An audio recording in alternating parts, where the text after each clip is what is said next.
কিছু কিছু কচুরিপানা থেকে আবার কচুরিপানার জন্ম নিয়ে আবার ব্যাপক ময়লা হয়ে গেছে বিভিন্ন জায়গায়, যেটা আমরা আজকে 12 থেকে 15 দিন যাবৎ শ্রমিক ভাইয়েরা কাজ করছে, আমরাও করছি। এখন আমাদের মূল পরিকল্পনা, আপনারা যে প্রশ্নটা করেছেন, আসলে এই দুই ধারে ব্যাপক অবৈধ স্থাপনা আছে। ইতিমধ্যে আমরা এটা নিয়ে সরকারের কাছে একাধিকবার সিটি কর্পোরেশন, রাজুকের চেয়ারম্যান কাছে আমরা আবেদন করেছিলাম, বিভিন্ন সেক্টরের কল্যাণ সমিতিরা করেছিলেন, কিন্তু এটার কোনো কাজ আসলে হয়নি তেমন। এখন ঘরেই হবে বিয়ে বাড়ির পোলাও, যদি থাকে আকিজ এসেনশিয়াল সুগন্ধি চিনি গুঁড়া চাল। দুই পাশে আপনারা দেখেন সুন্দর অনেক বড় দীর্ঘ ওয়াকওয়ে আছে। আমরা এইসব ওয়াকওয়েগুলো বন্ধ ছিল, আমরা অনেক শত শত শ্রমিক ভাইরা এবং শত শত নেতাকর্মী কাজ করে আমরা এটাকে খুলেছি এবং এখানে শুটিং হয় চলচ্চিত্রের এবং মানুষ হাঁটতে পারছে। তারপরেও বিভিন্ন জায়গায় আরও যেসব অবৈধ স্থাপনা আছে এগুলো সরানো উচিত দ্রুত, এবং এই দীর্ঘ লেকটাকে যদি খনন করে দুই পাশে বসার ব্যবস্থা, বাদাই করা এবং বসার ব্যবস্থা করতে হবে, যেটা ধানমন্ডি লেকের আদলে আমরা চাই। এই উত্তরায় প্রায় বিভিন্ন থানা মিলে ঢাকা 18-তে এই অঞ্চলে আমার ধারণা এখানে 6টি থানা, দক্ষিণখান, উত্তরখান, পূর্ব, তুরাগ, পশ্চিম মিলে প্রায় 20 লাখ লোক বসবাস করেন, এবং তারা বিভিন্ন সময় বিকেলে রিক্সা দিয়ে তাদের সন্তানদের নিয়ে, ফ্যামিলিদের নিয়ে ছুটাছুটি করেন। আসলে ব্যাপক ধুলাবালি, অস্বাস্থ্যকর পরিবেশ। সে কারণে আমরা এখানের যে নবনির্বাচিত এমপি SM জাহাঙ্গীর সাহেব এবং আমাদের ক্রীড়া প্রতিমন্ত্রী যে আমিনুল হক সাহেবের সাথে আমি কথা বলেছি, এবং আমাদের সম্মানিত মহাসচিব যেহেতু এটা উদ্বোধন করেছিলেন পরিষ্কার পরিচ্ছন্নতা কাজের, তিনিও এটা সবসময় খবর রাখছেন। আমরা চাই একটা ব্যাপক বড় প্রকল্প নিয়ে এটাকে সৌন্দর্যবর্ধন করা, বিভিন্ন পুরাতন সেই আমলের ব্রিজ, এখানে 20-15 বছর আগে ব্রিজগুলো একদম মানে দেখার মতোই না এগুলো, এবং দৃষ্টিনন্দন না মোটেও, এগুলো ভেঙে এবং এটা খনন করে এটার পানি একদম স্বচ্ছ করে,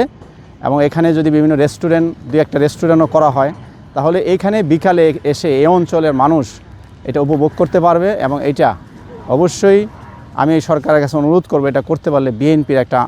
যে এই এলাকার মানুষ বিএনপির মাধ্যমে যে হাজার হাজার মানুষ, সর্বস্তরের মানুষের উপকৃত হবে, বিএনপিকে সারা জীবন মনে রাখবে, এটা আমি সরকারের কাছে অনুরোধ করব।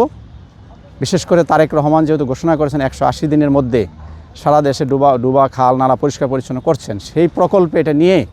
দ্রুত এটা কার্যক্রম শুরু করতে হবে, কারণ এটা দীর্ঘ বড় লেক এবং এখানে আশেপাশে অনেক ইউনিভার্সিটি আছে, আশেপাশে হাজার হাজার সুন্দর সুন্দর বাড়ি হচ্ছে, কিন্তু তার মাঝ দিয়ে একটি একদম ময়লা ডোবা,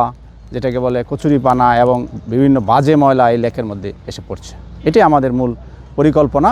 আমরাকে মানুষকে সচেতন করা, এবং আপাতত দৃষ্টিতে আমরা চাই যেটা মশা যেখানে উৎপত্তি হচ্ছে এই মশাগুলো বিভিন্ন সেক্টরে ছড়াচ্ছেন, এবং দুর্গন্ধ, এই বাজে ময়লা এগুলোকে আমরা পরিষ্কার করছি নিজ উদ্যোগে, এবং সকলে স্বতঃস্ফূর্তভাবে আমরা করে যাচ্ছি ইনশাল্লাহ। এবং এটার প্রতি আমাদের অত্যন্ত, এখানে আসলে আমাদের খারাপ লাগে, এবং আমরা চাই এটাকে একটু সুন্দর বিনোদন কেন্দ্র হিসেবে গড়ে উঠুক। ধানমন্ডি লেকের আদলে এটা করা আর পরিকল্পনা, ইচ্ছা কয়েকবার আমরা মিডিয়ার সামনে বলেছি কাজ শেষে,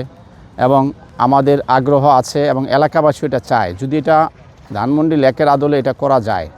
আমি মনে করি একটি কথাই বললাম, এই এলাকায় যে নির্বাচিত এমপি হয়েছেন, ধানের শীষকে মানুষ ভোট দিয়ে জয়যুক্ত করেছেন SM জাহাঙ্গীর সাহেবকে, তাকে আমরা বলেছি, এবং আমরা ক্রীড়ামন্ত্রী আমিনুল হক সাহেবকে অনুরোধ করেছি, যেহেতু উদ্বোধনের সময় ছিলেন এবং বিএনপির মহাসচিব মহোদয় ছিলেন উদ্বোধনের সময়, সেই 3 মাস আগে 4 মাস আগে, ধানমন্ডি লেকের আদলে যদি আমরা এটা করতে পারি, বিএনপিকে এই অঞ্চলের মানুষ সারা জীবন মনে রাখবে, এবং একটি সুন্দর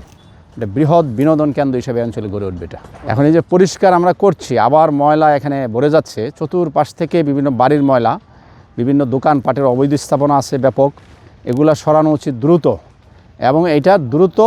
প্রকল্প নিয়ে কাজ করা উচিত। এটার পানি চতুর্দিকে বন্ধ করে, এটার কাজ খনন করে এটাকে, ওই যে বললাম যে পর্যটন খাত হিসাবে এটা গড়ে উঠবে, এটা যদি সরকার দ্রুত এটা সিদ্ধান্ত গ্রহণ করে, সেটাই আমাদের সরকারের প্রতি অনুরোধ। এবং বিএনপির সেই প্রতিশ্রুতি আমাদের সংগ্রামী চেয়ারম্যান জনাব তারেক রহমান দেশবাসীর উদ্দেশ্যে ইতিমধ্যে ঘোষণা করেছেন, সকল শহরের লেক ডুবা না লাগে, মানে সারা বিশ্বে উন্নত দেশে যেগুলো হয় সেরকম সুন্দরভাবে গড়ে তোলার পরিকল্পনা বিএনপি ঘোষণা কিন্তু দিয়েছেন। সে কারণেই আমরা প্রাথমিক কাজগুলো করে যাচ্ছি, ময়লা হচ্ছে উঠাচ্ছি, ময়লা হচ্ছে আবার সরাচ্ছি, বাট এখানে এটা দীর্ঘমেয়াদী একটি পরিকল্পনা নিয়ে দ্রুত কাজ করা উচিত।